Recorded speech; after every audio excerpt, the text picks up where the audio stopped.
네, 안녕하세요. 바른 지식으로 여러분의 건강을 돕는 완전해독 연구소의 류은경입니다. 반갑습니다. 전 세계에서 인구 10만 명당 위암 발병 순위를 보면 남자 1위가 바로 한국인이고요. 여자 1위도 역시 한국인입니다. 왜 우리나라 사람들은 유독 위암도 많고 또 위 관련 질병도 많은 걸까요? 크게 4가지 이유로 좀 살펴보았습니다. 첫 번째는 물에 젖은 장작 식사법 이라고 말씀을 드립니다. 물에 젖은 장작이 무엇인가? 여러분 캠프파이어 할 때 보면 장작을 불쏘시개에 불을 붙여서 활활 잘 타야 우리가 즐거움을 느낄 수 있는 그런 캠프파이어가 되잖아요. 그런데 만약에 비가 내린다 라고 생각을 해보면 이 장작들이 잘 타다가 잘 타지 않게 될 겁니다. 그리고 뭐 끓음도 날 것이고 타다만 장작 이 더미들로 남아있을 텐데요. 바로 우리가 식사할 때 우리의 쌀밥을 이런 장작으로 비유를 하게 된다라면 식사 중에 물을 많이 마시거나 또는 국과 찌개, 국물을 막 드시잖아요. 이럴 경우에는 이 탄수화물이 소화효소에 희석이 돼서 제대로 다 타지가 않습니다. 마치 비가 내려서 젖은 장작이 된 것과 같은 결과라는 거죠. 그래서 탄수화물의 소화효소인 이 아밀라아제는 침에서 먼저 나옵니다. 그리고 이제 침에서 소화가 좀 덜 된 것은 췌장에서도 한 번 더 소화를 시켜주긴 하는데요. 침에서부터 이 아밀라아제가 나온다는 것은 무슨 뜻일까요? 입에서 소화를 다 시키고 이제 삼켜서 위에 보내라 라는 이런 의미가 되겠습니다. 그런데 식사 중에 우리는 국이나 찌개를 떠먹는 문화가 있잖아요. 밥을 드시다가 몇 번 씹지도 않은 채 국물을 후루룩 드십니다. 그러면 이제 쏙 넘어가 버리죠. 위에서는 다양한 음식물이 함께 모입니다. 탄수화물만 소화할 것이 아니라 고기도 먹고 지방도 섞여 있을 수 있고 다양한 채소, 여러 해조류, 버섯 다양한 음식들이 섞여 있을 텐데요. 탄수화물만 다 소화시키기에는 버겁게 됩니다. 따라서 물에 젖은 장작 식사법처럼 식사 중에 국물이나 물을 막 드신다라면 소화액이 희석이 돼서 우리가 먹은 음식이 완전히 소화가 되지 않고 특히 탄수화물의 소화가 완벽하게 제대로 이루어지지 않게 됩니다. 그러니 위에서는 막 희석이 되고 묽어지고 하니까 위는 어때요? 연동운동을 막 많이 하잖아요. 이 연동운동을 너무나 심하게 해야 하다 보니까 위 자체의 운동성이나 또 위 점막 세포들이 손상을 입게 되는 거죠. 그래서 물에 젖은 장작 식사법, 이 한국인들에게 가장 고질적으로 나쁜 식문화라고 할 수가 있습니다.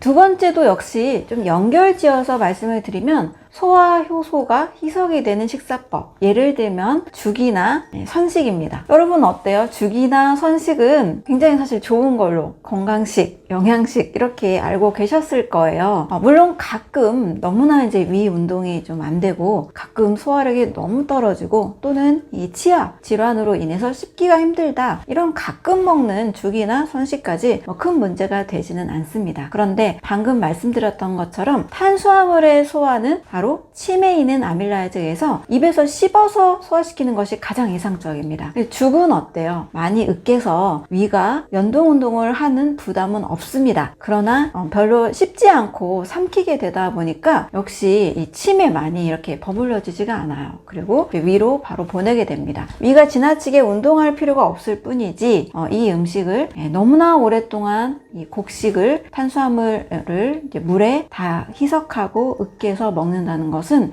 장기적으로는 위와 또 탄수화물을 소화시키는 췌장까지도 지칠 수 있게 됩니다. 또 선식은 어떤가요? 건강한 너무나 좋은 곡물을 갈아가지고 우유나 두유 또는 물에 이렇게 타서 드시는 거잖아요. 언뜻 생각하면 굉장히 좋은 건강식이라고 생각할 수 있어요. 그런데 제가 이제 선식이 오히려 건강에 해롭습니다 라고 말씀을 드리니까 어떤 분이 그래서 내가 선식을 먹고 소화가 안 되고 가스가 차고 좀 불편했구나 이렇게 말씀을 하신 분이 계신데요. 역시 이유는 똑같습니다. 탄수화물의 소화는 어디에서? 입에서 많이 씹어서 침에 의해서 소화를 시켜야 되는데 선식도 역시 곡물을 갈았기 때문에 별로 씹지 않고 바로 삼키게 되죠. 위에서 굉장한 수분이 많이 들어오게 되고 이 탄수화물이 쪼개져 있을 뿐 소화 효소와 닿는 면적은 굉장히 줄어들게 됩니다. 장기적으로는 선식이 그렇게 썩 건강한 음식은 아니에요. 죽이나 선식 가끔씩 좀 위가 힘들고 씹는 기능이 힘들다 이럴 때 가끔 드시는 것은 큰 문제는 없습니다. 않습니다. 지속적으로 하시기에는 위 건강에 무리를 줄 수 있다는 것을 기억하시면 좋겠습니다.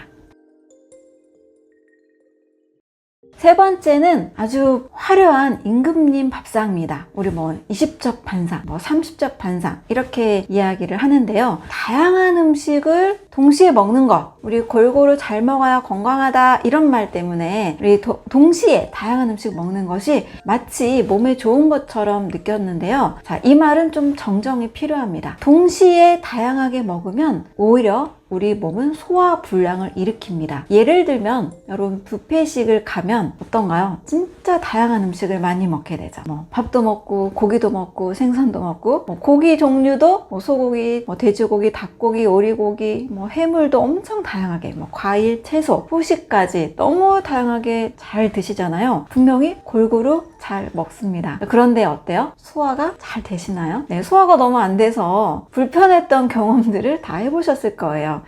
단순히 많이 먹어서 소화가 안 되는 것도 있으나 너무 동시에 이 탄수화물, 단백질, 지방 다양한 음식을 골고루 섞어 먹으면 우리 몸은 이 소화 요소가 제대로 소화를 시키지 못합니다. 일례로 우리 조선시대를 생각하면 되는데요. 이 조선시대 왕들의 수명을 한번 생각해 볼게요. 조선시대 평균 왕의 수명이 48세였습니다. 요즘은 48세 굉장히 건강한, 굉장히 젊은 나이잖아요. 자, 그런데 이 조선시대 왕들의 식사를 보면 정말 화려하게 많이 드시죠. 아주 건강식, 보양식. 또 옆에 한 20접, 30접 반상을 드시면서 작은 상 하나가 또 차려져 있어서 부족하면 또 드십니다. 이런 식으로 작은 간식과 식사 사이의 음식들까지 포함해서 하루에 8번을 드셨다 그러죠. 이렇게 많은 음식을 너무나 자주 드셨던 왕들의 수명은 결코 길지 않았습니다. 또 여러 병들도 있었겠죠. 그런데 같은 조선시대인데 굉장히 장수한 왕이 있으시죠. 이 영조 같은 경우에는 굉장히 소식을 한 것으로 알려져 있습니다. 그래서 동시에 다양하게 먹으면 사실 우리 몸의 소화기관은 굉장히 고생을 많이 합니다. 예를 들면 시험 기간에 공부를 하루에 8과목 공부해야 하는 학생의 입장을 생각해 보시면 돼요. 하루에 8과목 가능할까요? 너무 엄청 힘들겠죠? 또 하루에 업무가 이 정도인데 한 5배, 6배 업무량을 너무나 많이 주는 회사의 직장 상사를 생각해 보시면 됩니다. 과로로 쓰러질 수가 있겠죠? 마찬가지로 다양한 음식을 너무 동시에 많이 먹으면 우리의 소화기관이 지칠 수 있습니다. 그래서 식사라는 것은 탄수화물은 탄수화물의 소화효소가, 단백질은 단백질의 소화효소가, 지방은 지방의 소화효소가 하나씩 소화를 시키기 때문에 식사는 동시에 많은 음식을 먹는 것은 절대 좋지 않습니다. 저는 골고루 잘 먹으면 골고루 병 잘 걸린다 이렇게 말씀을 드리거든요. 그래서 동시에 많이 먹는 식사법, 소화기관을 약하게 할 수가 있습니다. 그 다음에 또 한국인들이 좋아하는 뭔가 좀 양념이 강하고 또 진한 맵고 짠 음식, 이런 음식 많이 좋아하시잖아요. 일명 밥도둑이라고 해서 간장게장 같은 거, 또 회식 같은 데 가고 오랜만에 친구들을 만나면 아구찜 같이 이렇게 양념이 막 가득 진한 그런 음식을 먹게 되는데, 이럴 때 한번 생각해 보시면 밥을 평소보다 많이 먹게 되는 경향이 있습니다. 왜? 양념이 진하고 또 양념이 강할수록 쌀밥을 먹어야만 이게 희석이 되기 때문에 밥도둑이라고 하는 거죠. 양념이 강한 반찬을 지속적으로 먹게 되면 일단 쌀밥을 좀 많이 먹게 되는 경향이 있게 되고 과식을 하기가 쉬워지기 때문에 소화기관이 또 지칠 수밖에 없습니다. 또 이렇게 양념이 강한 음식, 특히 외식을 자주 하게 되면 나도 모르게 이 첨가물 음식을 좀 많이 먹게 돼요. 집에서 만들어 먹을 때보다 맛이 더 깊고 진하고 더 달고 이러잖아요. 양념이 사실 많이 들어가게 됩니다. 이것을 몸이 계속 해독하기 위해서 식후에 또 물을 많이 먹게 됩니다. 저도 집에서 이렇게 음식을 좀 해먹다가 약속이 있어서 밖에서 먹은 날에는 꼭 물을 많이 먹게 되더라고요. 뭔가 많이 들어온다는 거죠. 계속 희석을 하고 또 해독을 하게 되는데, 이렇게 양념이 강하고 진한 반찬일수록 과식의 우려가 있기 때문에 우리의 소화기관을 지치게 합니다. 이렇게 4가지를 말씀을 드렸는데요. 여기에 너무 당연한 거 있어서 하나 말씀드리지 않은 게 있어요. 바로 가공식품입니다. 네, 여러분, 가공식품은 말 그대로 가공한 음식입니다. 가공한 음식이기 때문에 이 음식은 진짜 음식이 아니에요. 음식 흉내를 낸 가짜 음식입니다. 음식 모형이라고도 제가 말씀을 드리는데요. 자, 이렇게 가공한 음식 속에는 정말 우리가 다 알지 못하는 뭐 색소, 보존제, 유통제, 여러 첨가물들이 너무나 많이 들어가 있습니다. 일단 보관을 하고 유통을 거치는 동안에는 여기에 이 화학물질이 안 들어갈 수가 없어요. 네, 가공식품, 그리고 패스트푸드, 레토르트 식품, 냉동식품, 자, 이 모든 것들은 음식 모형이기 때문에, 자, 이 음식은 너무나 당연하게 좋지 않은 걸 알고 계시기 때문에 이 음식을 넣지 않았습니다. 역시 우리 몸에 가공한 음식들은 가짜 음식이라서 소화시키는데 굉장한 무리를 준다는 것을 꼭 기억하셨으면 좋겠습니다. 자, 그래서 이제 한국인의 또 위가 약한 이유, 단순히 맵고 짠 음식이라기보다는 첫 번째 국가찌개 문화, 소화액을 희석시키는 죽이나 선식 너무나 오랫동안 먹을 경우, 그리고 뭐 한 30접 반상 골고루 동시에 많이 먹는 식사법, 그리고 밥도둑이라고 하는 양념이 강한 반찬, 과식을 일으키기 때문에 우리의 소화기관을 지치게 합니다. 자, 이런 음식들은 우리가 최대한 자제를 하고 건강한 식사법을 구성하시면 충분히 우리의 위는 지금 잠깐 염증이 있더라도 다시 건강해질 수가 있습니다. 우리 몸의 이 소화기를 보면 일단 입에서부터 시작해서 장까지 아주 긴 장으로 이루어져 있습니다. 약 8m에서 9m 정도의 길이인데요. 식도를 따라가다 보면 이제 식도 조임근에서 위라는 위 주머니가 만들어지고, 또 이 위 주머니 끝은 이제 소장으로 연결이 됩니다. 그러니까 하나의 주머니가 있는 거예요. 이 주머니 안에서 우리는 하루에 한 1.5리터 정도 위액이 계속 만들어지고 있습니다. 여러분, 1.5리터 한번 페트병 생각해보면 절대 적은 양이 아니죠. 자, 이렇게 많은 양이 우리 몸에서 늘 만들어지고 있어요. 크게는 이제 위액이라고 하는데요. 이 위액의 구성에는 점액물질, 그리고 위산, 그리고 단백질의 소화효소인 펩신 물질까지 같이 포함이 되어 있습니다. 자, 이 주머니에서는 어떠한 특징이 있냐면 식도와 또 그 다음으로 이어지는 소장, 대장과 좀 전혀 다른 특징이 하나 있어요. 자, 굉장히 강한 산이라는 겁니다. pH 1.5에서 2 정도의 굉장히 강산인데요. 이 강산이 만약에 이 피부에 바로 닿았다, 타버립니다. 자, 그래서 위 안에서는 강산에 견딜 수 있도록 아주 두툼한 위 점막층을 구성하고 있습니다. 두툼한 점막층 안에서 끊임없이 점액물질이 나와서 이 위를 코팅해 줍니다. 그러니까 강산이 나와도 위 점막도 역시 단백질이죠. 우리 몸은 다 단백질로 이루어져 있는데, 그래서 녹아버리지 않고 위 안에서 안전하게 소화가 일어나고 있습니다. 이 점막층 안에는 크게 3가지의 세포가 우리 몸에 필요한 물질들을 만들어내는데요. 부세포에서는 점액을 만들어내고, 벽세포에서는 위산을 만들어냅니다. 그리고 주세포에서는 펩신을 만들어냅니다. 이렇게 하루에 약 1.5리터의 위액 물질을 우리 몸이 늘 만들어내면서 위산을 통해서 입으로 먹은 음식에 있는 나쁜 병원균, 세균, 바이러스, 여러 이물질들을 강하게 살균작용을 시킵니다. 만약에 이 살균작용이 없다면 어떤 일이 일어날까요? 위산이 만약에 안 나오거나 너무 적게 나와서 살균작용이 잘 안 된다. 그러면 거기에 있는 병원균들이 그대로 또 소장으로 넘어가겠죠. 위에서 소화한 영양소를 소장에서 흡수를 하고, 대장에서는 나머지 또 소화가 잘 안 되는 셀룰로스 같은 것들을, 식이섬유 같은 것들을 이제 미생물이 소화를 시키고 대장 끝에 있는 직장 항문을 통해서 배설을 하게 됩니다. 자, 그런데 위산이 적어서 만약에 이 살균이 잘 안 됐다, 소장으로 넘어갔다, 어떤 일이 생기게 되냐면, 최근에 또 이 질병이 굉장히 많이 일어나고 있습니다. 시보라고 해서 소장 내 세균 과다 증식 질환입니다. 세균이 소장에는 원래 없어야 정상이에요. 위산에서 위에서 싹 살균을 시키고 영양소만 싹 흡수를 하고, 세균총은 대장 쪽에만 있어야 되는데 이 소장까지 넘어가게 되면서 또 다른 질병이 생길 수 있습니다. 따라서 위산은 굉장히 중요합니다. 우리가 음식을 먹고 소화시키고 또 위액 물질을 통해서 먹은 음식에서 우리가 영양소를 얻고자 하는 거기 때문에 위액이 굉장히 잘 나오는 환경이 중요합니다. 문제는 이 위가 너무나 자주 먹거나, 또는 너무 과식을 하거나, 또는 여러 잘못된 식사법, 또 나쁜 음식에 의해서 위기능이 점점 약해지는 게 문제예요.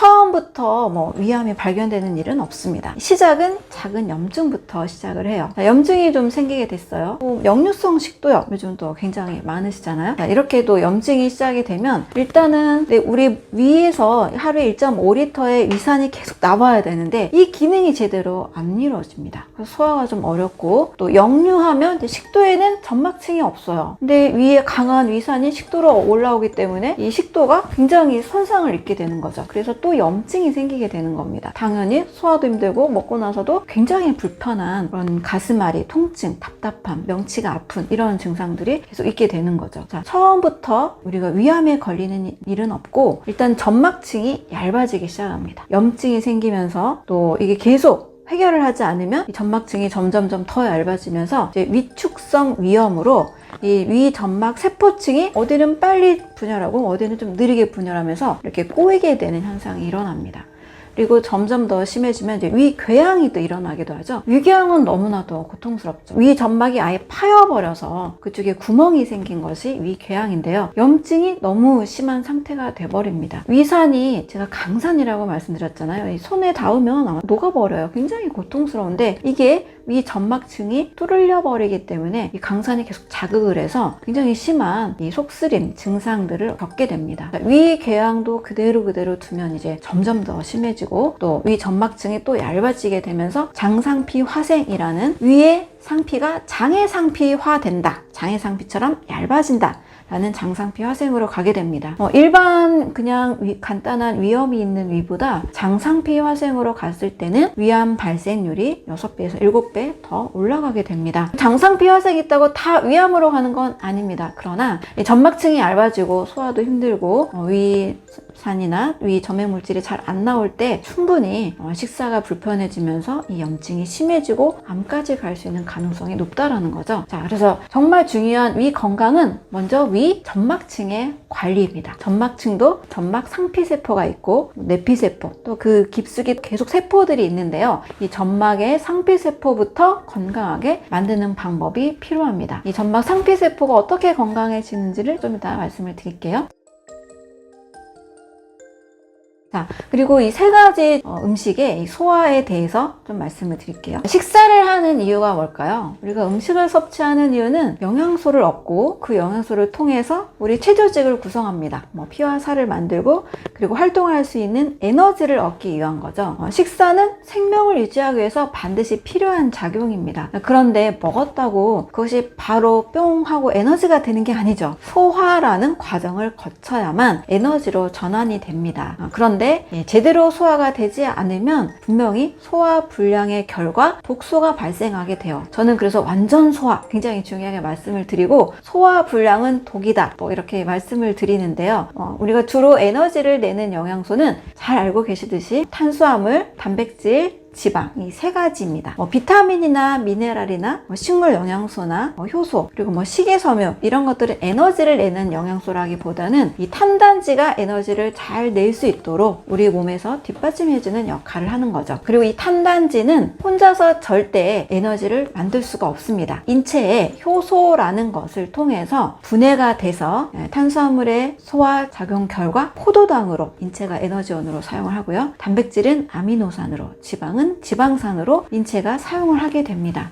효소는 뭐냐? 어떤 화학 반응의 촉매제 역할을 하는 물질이라고 정의를 하는데요. 이 효소가 없이는 탄단지 소화뿐만이 아니라 인체의 모든 대사, 우리가 지금 숨 쉬고 있고 이렇게 보고 있고 알아서 혈액순환 하고 있고 심장 뛰고 있고 신장이 계속 역할을 해주죠. 이런 모든 이 생명의 작용들이 일어날 수가 없습니다. 그래서 효소라는 것은 굉장히 중요한데요. 먼저 이 탄수화물, 단백질, 지방은 각각에 맞는 소화 효소가 다 다르다는 겁니다. 자, 음식을 먹으면 절대 썩게 내버려 두면 안 돼요. 집에 거실에 탁자에 음식을 놓고 한 일주일, 2주일 방치해보면 어떻게 되나요? 썩어버리죠. 그대로 두면 썩고 냄새가 나고 아주 집에서 절대 필요 없는 그런 쓰레기로 바뀌어버립니다. 마찬가지로 우리 위에 음식이 들어오게 되면 몸은 이걸 썩게 내버려 두면 안 돼요. 소화를 시키지 않으면 썩어버리기 때문에 어떻게 해서든 소화를 시키려고 노력을 합니다.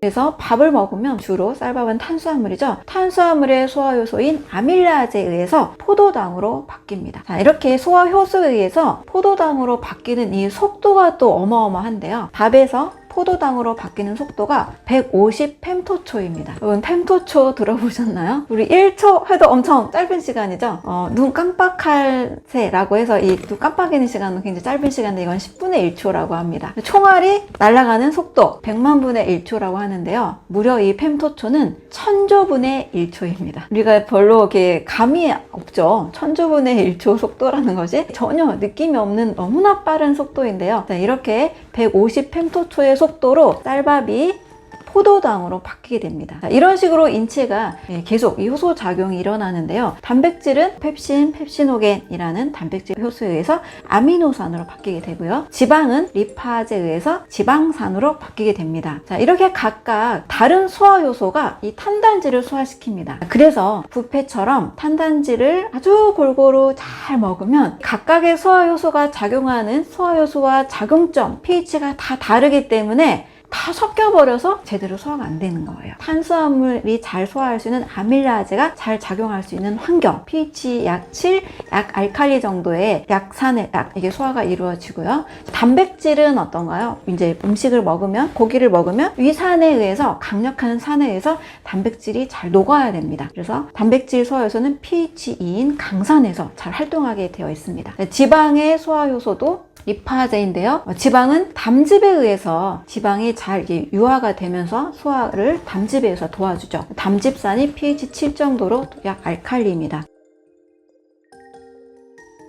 자, 이렇게 탄단지가 작용하는 소화효소도 각각 다 다르고 이 pH 상태도 다 다릅니다. 그래서 동시에 밥 먹고 고기도 많이 먹고 삼겹살을 드시고 또 된장찌개 또 드시고 뭐 스테이크를 드시면서 감자튀김을 또 많이 드시고 그러면 막 탄단지를 다 섞어 먹게 되잖아요. 자, 이렇게 먹을 경우에는 소화불량이 일어나는 겁니다. 인체의 소화효소는 이 탄단지가 각각 하나의 소화효소가 작용한다는 것. 그렇다면 완전한 소화를 위해서는 한 종류의 음식을 단순하게 드시는 것이 가장 이상적이라는 겁니다. 예를 들면 저는 이제 아침 식사로 과일만 먹는데요. 오늘도 뭐 사과, 바나나 이렇게 과일만 먹고 왔는데 이렇게 한 종류의 음식만 먹게 될 경우에는 아주 소화가 깔끔합니다. 만약에 여러분이 고기를 드신다 할 때 고기를 많이 드시고 또 막 된장찌개 또 드시고 뭐 국수 또 드시고 하면은 소화가 좀 잘 안 돼요. 고기를 드실 땐 차라리 고기 위주로만 좀 심플하게 드시는 법. 뭐 약간의 채소를 더하는 거는 괜찮지만 어떤 경우에는 양고기를 드실 때 어떤 분이 숙주를 안 먹었더니 더 소화가 잘 되더라 이런 얘기도 하시거든요. 그래서 고기를 드실 때 뭐 채소 여러 가지 섞어서 야채도 먹어야지 이런 우리가 상식을 갖고 있긴 한데 소화 효소의 입장에서는 단백질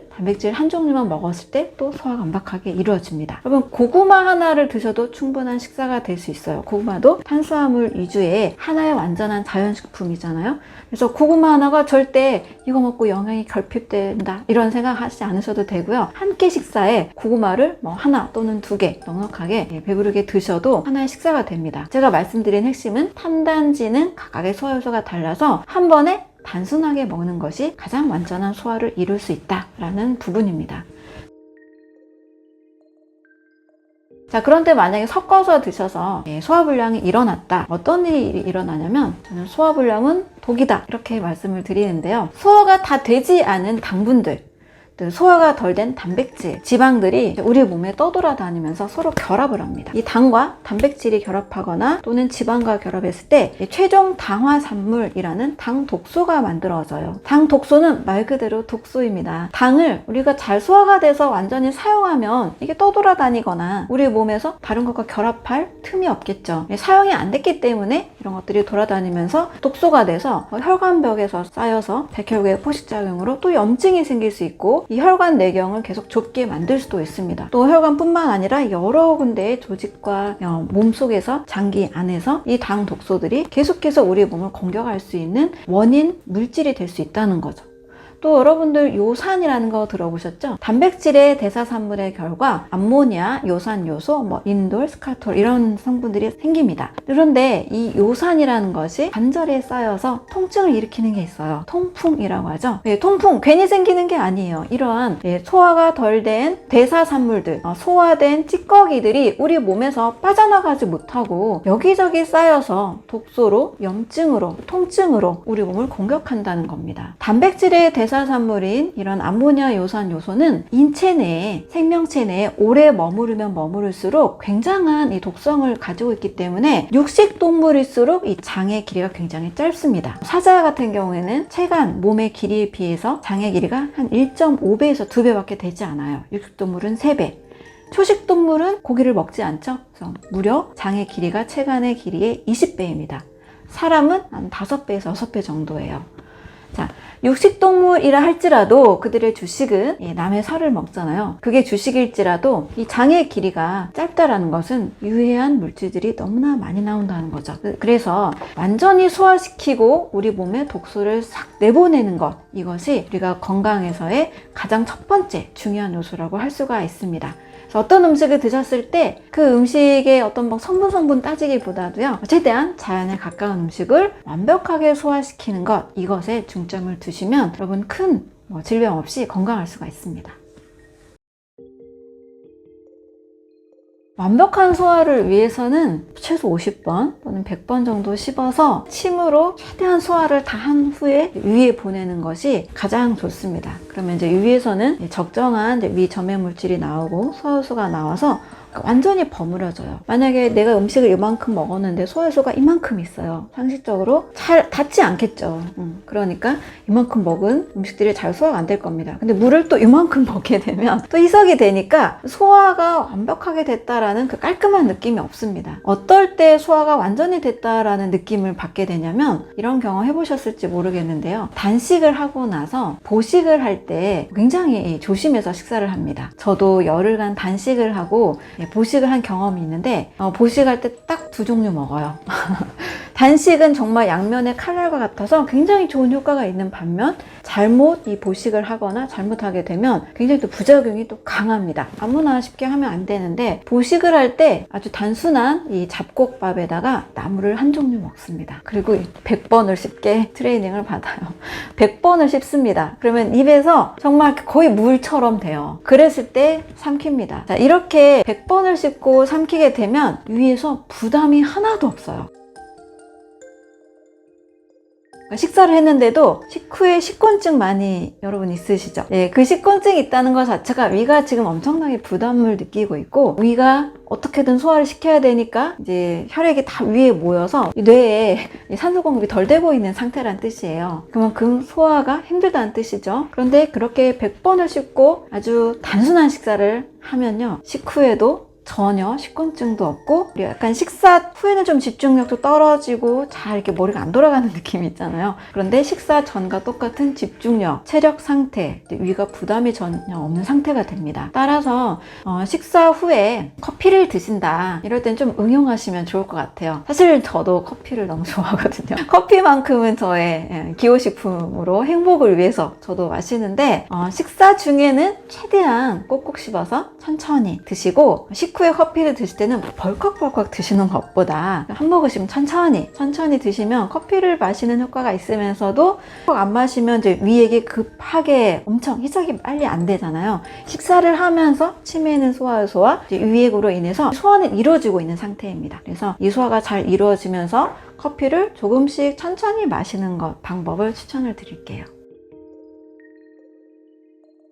우리가 에너지를 얻기 위해서 식사를 하는 것이 너무나 중요하고 또 당연한 건데요. 식사의 목표는 완전한 소화를 이루어야 됩니다. 이 완전 소화를 위해서 또 우리 몸이 에너지를 잘 만들고 잘 쓰고 이것이 잘 움직이도록 하기 위해서 우리 몸에 3가지 리듬이 있습니다. 이 3가지 리듬은 미국에서 주사와 약물로 사람을 치료하는 것이 그렇게 썩 효과적이지 않다, 완벽하지 않다라고 느낀 학자들이 모여서 만든 내추럴 하이진이라는 자연위생학 이론입니다. 이 이론에 의하면 인체에 3가지 리듬이 있는데요. 배출주기, 섭취주기, 동화주기라는 것이 있습니다. 여기에서 저는 간과하기 쉬운 것이 배출 주기인 것 같아요. 섭취 주기, 우리는 잘 먹는 것은 크게 누가 엄청 학습을 시키지 않아도 본능적으로 잘 먹으려고 합니다. 그런데 잘 내보내는 것, 배출의 주기에 대해서 조금 무관심하기가 쉽습니다. 배출 주기는 새벽 4시부터 오전 12시 정오까지의 시간대입니다. 이제 자다가 아침에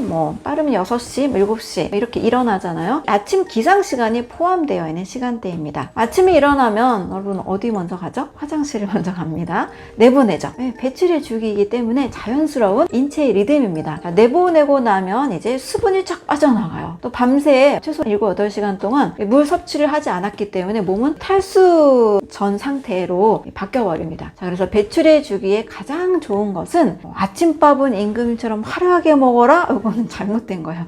우리 몸의 리듬에 맞지 않습니다. 바로 수분 위주의 음식이 제일 좋습니다. 이 배출하는 게 아침 7시까지가 아니고요. 정오 12시까지입니다. 자, 12시까지는 우리가 밤새 약 12시간 정도는 소화기가 쉬었잖아요. 그래서 눈 뜨자마자 막 먹으면 이 소화기가 워밍업이 안 돼 있습니다. 눈 뜨자마자는 막 먹는 것보다는 아직은 배출의 주기이기 때문에 내보내는 것이 좋아요. 그래서 첫 번째로 가장 좋은 거는 물 한 잔 마시는 습관, 미지근한 물로 해서 따뜻한 물 한 잔 마시는 습관이 제일 좋습니다. 자, 그리고 나서 먹어야 되는 음식은 물과 비슷한 성질의 음식이 제일 좋습니다. 물은 그냥 마시면 되잖아요. 이 수분과 같은 음식. 그래서 이 배출의 주기에는 물 한 잔 마시고 수분과 비슷한 소화효소를 자극하지 않는 음식을 먹는 것이 제일 좋습니다.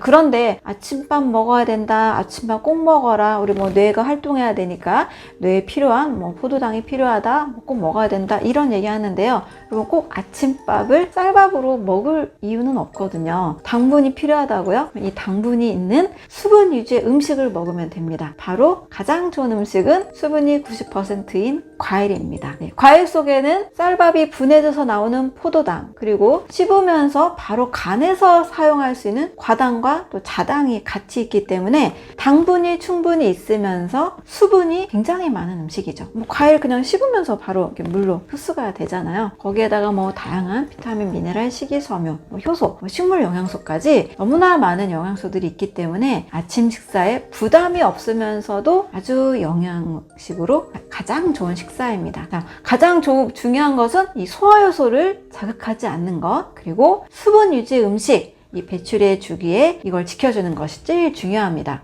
자, 그러면 어떤 일이 일어나느냐? 우리 몸의 소화기가 아주 휴식을 오랫동안 취할 수 있어요. 내 몸도 잘 잤으면 우리 몸의 소화기관도 쉬어져야 되잖아요. 그래서 오전 12시까지는 이 소화기를 쉬어주는 것이 좋습니다.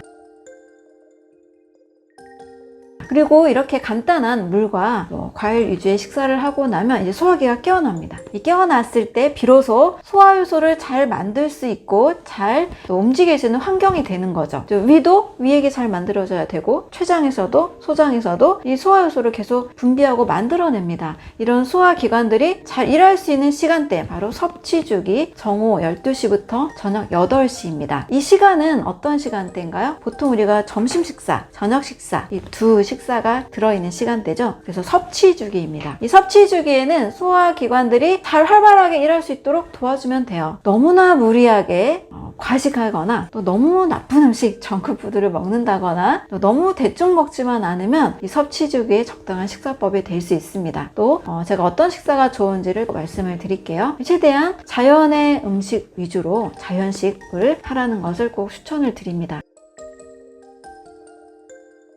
자, 그리고 저녁 8시부터 또 새벽 4시까지, 이때는 동화주기라고 합니다. 자, 동화라는 말은 이화의 반대, 이화는 쪼개지는 방향, 동화는 합성하는 방향으로 이해하시면 돼요. 우리가 점심, 저녁에 식사를 했잖아요. 이 음식이 들어오고 영양소들이 우리 몸에 이제 흡수가 됩니다. 자, 이 영양소들은 그냥 영양소 자체로 활동하는 게 아니죠. 우리가 포도당을 먹어서 포도당이 우리 몸을 구성하는 게 아니죠. 우리 몸은 다양한 영양물질을 가지고 머리카락도 만들어야 되고 항상 머리카락 자라잖아요. 손톱도 만들어야 되고 눈에 보이지 않는 다양한 신경 전달 물질, 호르몬, 또 날마다 적혈구도 계속 몇백만 개가 생성되고 소멸이 되고 있죠. 이런 식으로 온몸이 계속 세포 분열을 하고 있습니다. 소화기 점막도 손상될 수 있지만 다시 재생을 합니다. 온몸이 이렇게 재생을 하고 있기 때문에 이것이 잘 일어나는 환경이 동화주기를 잘 지키는 겁니다. 이 동화주기에는요, 이 저녁 8시부터 새벽 4시까지 이 8시간 동안에는 최대한 이제 잠을 잘 잘 수 있는 환경을 준비하고 또 숙면을 하면 됩니다. 특히 이 사이에 새벽 시간대인 밤 10시부터 새벽 2시까지 이때는 멜라토닌이라는 호르몬이 많이 분비가 되는 시간대예요. 멜라토닌 하면은 색소 관련돼서 이제 이런 걸 들어보셨을 텐데 숙면을 취하게 하는 호르몬입니다. 그리고 밤 사이에 우리 몸의 이 세포 성장과 분열, 또 암세포를 처리하는 것도 밤 시간에 일어나는데요. 이런 모든 활동들, 이 세포에 관련된 모든 활동들을 다시 리셋해주고 건강한 환경을 만들 수 있도록 도와주는 호르몬입니다. 멜라토닌 호르몬이 잘 나와야 이 아이들도 밤에 잘 자면 키가 쑥쑥 큰다고 하잖아요. 바로 이 동화작용 때 일어나는 일입니다. 그런데 이제 아이들이 감기 걸리고 잠을 잘 못 자고 그러면 또 성장이 잘 안 되잖아요. 바로 이 멜라토닌 호르몬이 잘 작용하지 않기 때문입니다. 그리고 또 잠을 잘 못 자면 당뇨 환자들도 당 수치 조절도 잘 되지 않고 암 환자들도 이 암세포가 이 면역력이 굉장히 떨어져서 암세포 면역 관해나 이런 것들이 잘 이루어지지 않게 되죠. 그래서 멜라토닌이 잘 분비가 되고 또 숙면하는 것이 굉장히 중요한 동화주기입니다. 그런데 우리가 밤에 가끔 유혹을 받죠. 야식의 유혹을 가끔 받습니다.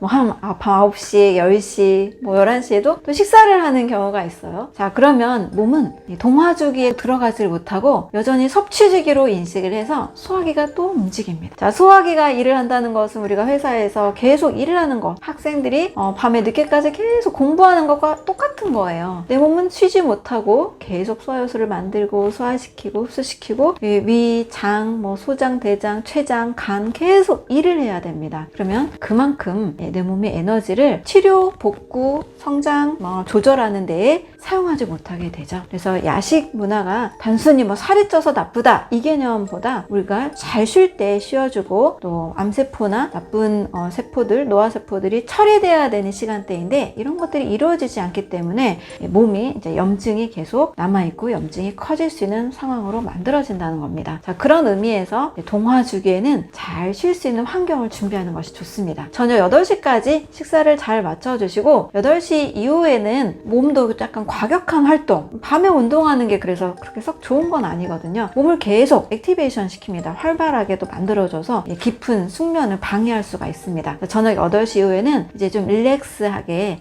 잠을 잘 잘 수 있는 환경을 만들어주면서 좀 조용한 환경, 편안한 환경, 이렇게 식사도 많이 하지 마시고 야식하지 마시고 아주 너무 배고프다 간단한 거, 간단한 소화 잘 되는 걸로 약간만 드시는 것을 추천을 드립니다. 이렇게 배출해주기, 섭취주기, 동화주기 이 리듬에 따라서 우리 몸을 잘 관리한다면 큰 병은 절대 없을 거예요. 이 리듬을 무시하고 배출해주기 때 잘 내보내야 되는데 잘 내보내지 못해 변비 같은 경우 이런 일이 있을 수 있겠죠. 이럴 때 집에 하수구가 막힌 것처럼 큰 문제가 일어나게 되고 섭취주기 이때 비로소 소화를 잘 시킬 수 있는데 이때 또 식사를 안 해. 밤에 너무 늦은 시간에 먹어. 동화주기가 또 방해가 되겠죠. 너무나 지나치게 불규칙적인 생활을 지향하고 이 리듬에 맞는 생활을 한다라면 훨씬 더 지금보다 건강할 수가 있습니다.